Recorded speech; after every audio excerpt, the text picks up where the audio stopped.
Oi, tudo bem? Aqui é o Felipe, professor e plantonista de Geografia do Poliedro. Vamos agora comentar mais uma questão no nosso plantão.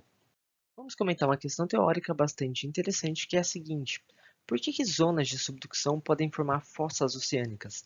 E será que existem outras possibilidades para a formação dessas fossas além dos processos de subducção? Vamos começar comentando sobre o próprio conceito em si de subducção.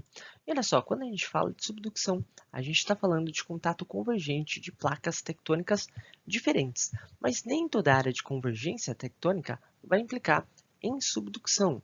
Para que haja subducção de fato, necessariamente a gente vai ter que ter a participação de uma placa oceânica ou de uma placa tectônica que tenha borda oceânica. Então, olha só, quando a gente tiver a colisão de uma placa oceânica com outra placa oceânica ou de uma placa oceânica com uma placa continental ou de borda continental, aí sim a gente vai ter o processo de subducção.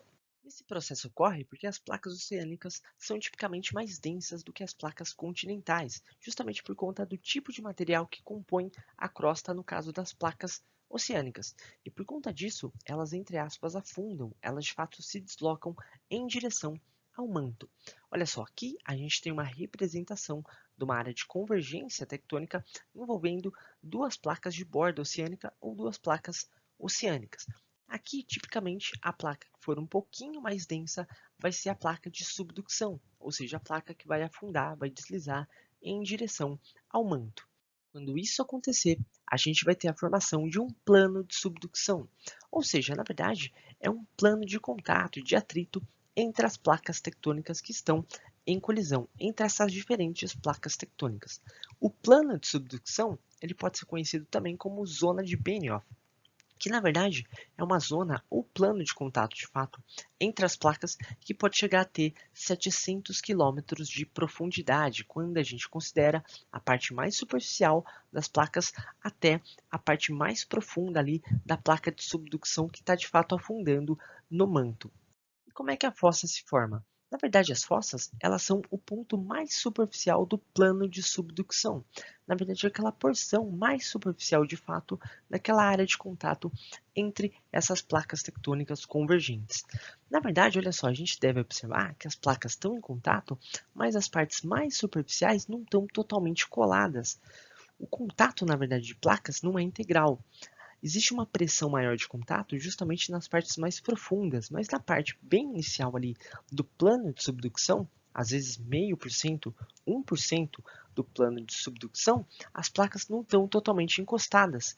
E é isso que acaba formando a fossa. Olha só, na verdade a fossa ela está localizada justamente aqui nessa área que tem um formato de V, mais ou menos aqui na figura, olha só.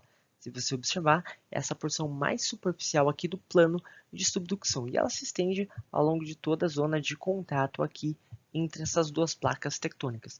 Então, olha só, quando você está no meio de uma fossa, na prática você está exatamente entre duas placas tectônicas diferentes, naquela parte mais superficial ali do plano de subducção, onde as placas não estão totalmente encostadas ainda. E essa porcentagem que a gente comentou, 0,5%, 1%, pode parecer muito pouco em relação a todo o plano de subducção, e realmente é pouco em termos percentuais, mas a gente deve lembrar que esses planos de subducção, a zona de Benioff, pode chegar a ter 700 quilômetros de profundidade.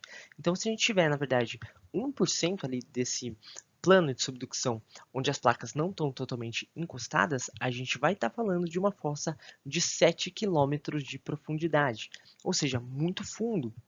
A fossa mais profunda que a gente conhece é a fossa de Marianas, ali no Pacífico, que tem 11 quilômetros de profundidade. Ela se forma justamente por esse processo, tudo bem? Bom, era basicamente isso. Espero que eu tenha conseguido te ajudar com essa dúvida e até mais!